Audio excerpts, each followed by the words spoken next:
We were spending our day in Kazimierz, the Jewish quarter on the outskirts of Krakow Old Town. As neither Tyler and I are Jewish and the Christmas markets were in town, we thought we'd line our bellies with some pork knuckle to start the day. Oh shit, yeah. So juicy and tender. And warm.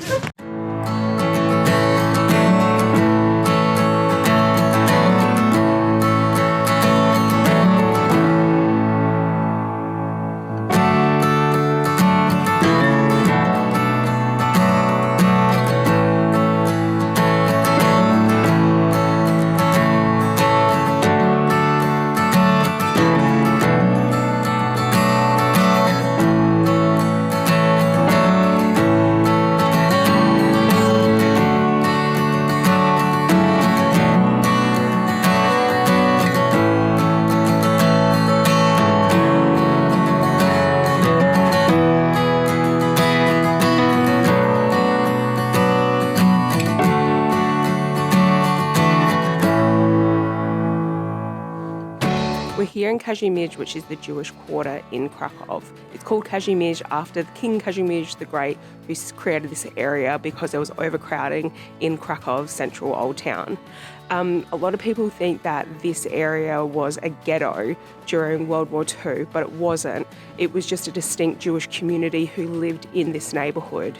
In actual fact, during World War II, the Jewish community were expelled from Kazimierz and put into ghettos elsewhere. But we're standing in Schindler's courtyard at the moment, which is where Steven Spielberg filmed scenes in Schindler's List where people were being expelled from their homes. And there's a famous scene where the young boy seeks refuge underneath the staircase here.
Perseverance is failing 19 times and succeeding the 20th.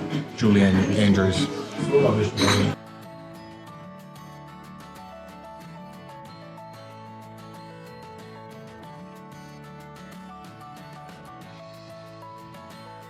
Less than 20 years after Poland's given back to itself after World War II and the end of the partition of Poland of 123 years, Germany and Russia invade again and World War II begins. On the 1st of September 1939, with a secret agreement with the Soviets, Germany invades Poland, and within a few weeks, the entire country is occupied. It's divided between Germany in the west and Russia in the east, and it's not just the Jews who are having a horrible experience during this time. Over 5 million ethnic Poles die during World War II because of these two countries' occupation. We can't talk about World War II without talking about the Jewish experience, and it's not more relevant than here in Krakow, with Auschwitz just down the road and Oskar Schindler's enamel factory a few blocks away. We're standing in the Jewish ghetto here. In the background, you can see chairs behind me. They're scattered throughout this neighbourhood, which used to be a walled area where Jews were evacuated during the Second World War. They were packed in like sardines, they were walled off for everyone, and they were held until they were either sent to concentration camps to die or forced into slave labour. The chairs behind me in this square is a memorial site. They're scattered throughout the neighbourhood to commemorate the people who died during the Holocaust. 1,200 people survived, though, during that time as a result of Oskar Schindler's factory that is in the background. Oskar Schindler was a Czechoslovakian-born businessman who moved to Krakow and joined the Nazi Party during World War II to make thick cash monies from exploiting the Jews.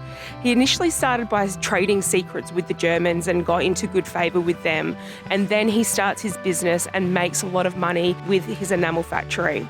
He doesn't actually pay the Jews, he pays the Nazis for their work because Jews were stripped of all of their personhood and human rights during the Second World War. He eventually has a change in conscience throughout the process, and while businesses were being moved outside of Krakow and Jews were being sent to extermination camps, particularly Auschwitz because it's so close by, Schindler writes a list of nearly 1,200 people who he demands and bribes to keep safe as his workers.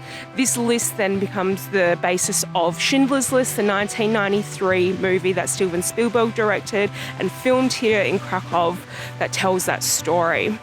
In the end, he loses all of his money, he moves to Argentina, he's given some rewards, but he ends up having a lot of failed businesses.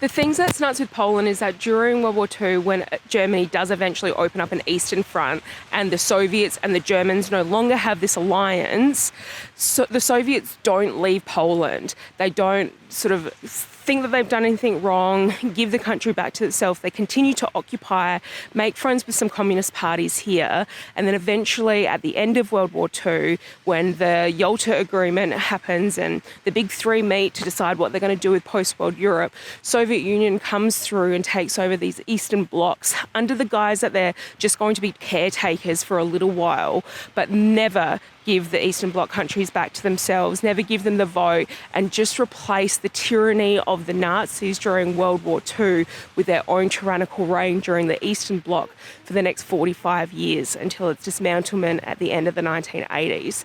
The Polish people suffered terribly under the Soviet occupation during the Cold War. There were uprisings and there was movements during the 1980s where huge protests happen in gangs. 10 million Jews go on strike. They try to overthrow the Soviet occupation, but it's quashed until they eventually leave at the end of the 1980s with the collapse of communism all around Europe. It's incredible to realise that of the nearly 200 years between the partition of Poland until the last Soviet soldiers left at the end of the Cold War, Poland was occupied at one stage or another by either Austria, Germany and Russia, only really existing as a free country for 21 of those 200 years. We just can't help but be in awe of the endurance of the people and of the culture. And that is all for our stop in Krakow, Poland. Probably one of my top 10 stops in all of Europe. Really beautiful. So beautiful. So much to do. Yeah, with the extra added magic of Christmas for this stop. Yeah. But go to a free walking tour, go to the Oskar Schindler tour, go out to Auschwitz, the salt mines, get around the Christmas markets if you're here this time of year. Bloody stunning. Tune in next week as we get to Auschwitz in what's probably going to be one of our more sombre episodes. Yeah, and then on to Roquelaw after that. We'll see you next time. Thanks for watching. See you next time on Never Not.